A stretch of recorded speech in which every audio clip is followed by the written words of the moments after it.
So, hi guys, medyo mahaba-haba tong vlog na to kaya dyan lang kayo. Anyway, alam nyo na kung saan siguro ako papunta. Oh, Chili's na naman tayo. Birthday kasi ng mami ko kaya inaya ko siya. Sabi ko, tara na, sige na, let's go to Chili's. Sagot ko na. Nakikita niya kasi na madalas nandito ako palagi.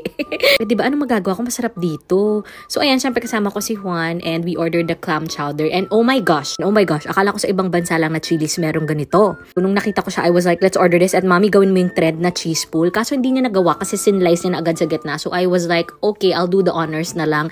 And look at that cheese pool. Sobrang napaso pa ako, OMG. Pero oh my God, the cheese is so good. So we ordered wings, salad, and itong pasta. Bet nyo ng maasim na pasta, this is good. Of course, in-order ko yung go-to ko na Alfredo. But I chose the shrimp this time kasi may chicken na tayo sa kabilang pasta. And we also ordered the rib eye steak, which is order ng dad ko yun. And of course, the ribs for Bongbong. And then gusto ko mag-take out ng fajitas nila. Papakita ko sa inyo mamaya. And then nagulat ako, meron pala silang ganito na party to go. So may mga big servings sila for a lot of people, which is cool, right? Tingnan nyo naman ako, nag-enjoy sa pasta. But anyway, look at that. Ito yung sobrang sarap. We got the combination na may shrimp, chicken, and steak. At amoy na amoy mo talaga. Sobrang bango. And then here we are, naggagawa ng fajitas. Tapos tingnan nyo tong anak ko. Sobrang don na don talaga ano? Tapos nag-round 2 pa nga yung mommy ko dito sa fajitas. In fairness kasi sobrang crispy din. Even their veggies. Ang sarap. Tapos tingnan nyo tong anak ko. Syempre habang waiting for the dessert, nakipaglaro-laro ako sa kanya. At tingnan nyo, marunong na talaga makapaglaro. Aalisin pa talaga pag kinakagat ko. Enjoy na enjoy siyang pagtripa ng nanay niya. Pero grabe no, halos monthly nandito ako sa Chili's no. Halatang paborito ko talaga dito. Tapos sabi ko sa kanya, Mommy, kailangan bago tayo umalis dito, kailangan yung matry itong famous na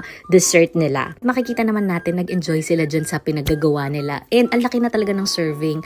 As in, hindi pa nga namin naubos yan. Alam mo yon? Sobrang perfect talaga nito kasi hindi siya ganun katamis. Sakto lang talaga and naghahalo yung lamig ng ice cream, yung fudge, at saka yung spongy ng cake. And syempre, hindi mawawala ang pa-birthday ko sa nanay ko na ganito.